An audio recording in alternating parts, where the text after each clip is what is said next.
பாப்பா வந்துட்டு ஒரு 3 டேஸ் இல்லை 4 டேஸ் வந்து தொடர்ந்து டாய்லெட் போகாமல் இருந்திருப்பாங்க. ஸோ அது வந்துட்டு ஆல்ரெடி செகண்ட் பேபி பிறந்திருக்கும்ல, அவங்களுக்கு தெரியும் பாப்பா டாய்லெட் போடலாம் எல்லாம் பண்ணலாம் சொல்லிட்டு. பட் ஆனால் இப்போ புதுசாக பாப்பா பெத்தில் இருப்பாங்கல்ல, நியூ பார்ன் பேபி, அவங்களுக்கு வந்துட்டு தெரியாது. டாய்லெட் போடலாம் உடனே பயப்படுவாங்க, வீட்டில் இருக்கிறவங்க கிட்ட சொல்லுவாங்க. உடனே அவங்க இல்லை தெரியுமா பண்ணுவாங்க, இந்த மாதிரி ஒரு வெத்தலை எடுத்துக்கிட்டு இந்த காம்பு இருக்குல்ல, இந்த காம்பை வந்து இப்படி பிச்சிருவாங்க. பிச்சு இந்த காம்பை வந்து பாப்பா டாய்லெட் போகிற இடத்துல வந்து சொருவிடுங்க, சொருவலாம் பாப்பா டாய்லெட் போயிடுவா அப்படின்னு சொல்லுவாங்க. அப்படி இல்லைனா கிரேப் வாட்டர் இதை கொடுக்க வைப்பாங்க. இதை கொஞ்சம் இதை ஊற்றுலாம் பாப்பா டாய்லெட் போயிடும். தயவு செஞ்சு சொல்கிறேன், இது ரெண்டுமே வந்துட்டு பண்ணக்கூடாது.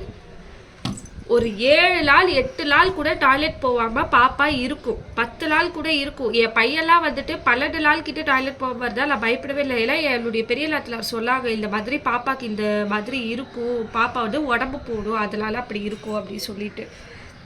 ஃபீட் பண்ணுற மாமா இருந்தால் சொல்கிறேன். ஸோ அவங்களுக்கு வந்து எந்த பிரச்சனையும் கிடையாது. ஏன்னா பாப்பா யூரின் போடலாம், அதால் நம்ம வந்துட்டு பயப்படணும். டாய்லெட் போடலாம் பயப்பட தேவையில்லை. ஒரு வாரம் பாருங்க, ஒரு வாரம் கழிச்சு டாக்டர் கிட்ட கூட்டிட்டு போங்க, அவங்க கண்டிப்பா ஒரு சொல்யூஷன் கொடுப்பாங்க. லீகலா இந்த மாதிரி இதை எடுத்து வந்துட்டு டாய்லெட் போறதுல விடுறது, இந்த கிரேப் வாட்டர் கொடுக்கறது, இதெல்லாம் தயவு செஞ்சு பண்ணாதீங்க. அதே மாதிரி இது 6 மந்த் ப்ளஸ்க்கு அப்புறம் வந்துட்டு சாப்பாடு கொடுப்பீங்கள, சாப்பாடு கொடுக்கும்போது இந்த மாதிரி பண்ணலாங்களா, ரொம்ப நம்ம கை தொடுற அளவுக்கு சுடு தண்ணி இருக்கும்ல, அந்த சுடு தண்ணியை பாப்பாக்கு கொடுத்து பாருங்க. அதை குடிச்சிட்டு மோஸ்ட்டாக டாய்லெட் போயிடுவாங்க. அப்படி போகலன்னா டாக்டர் கிட்ட கூட்டிகிட்டு போங்க.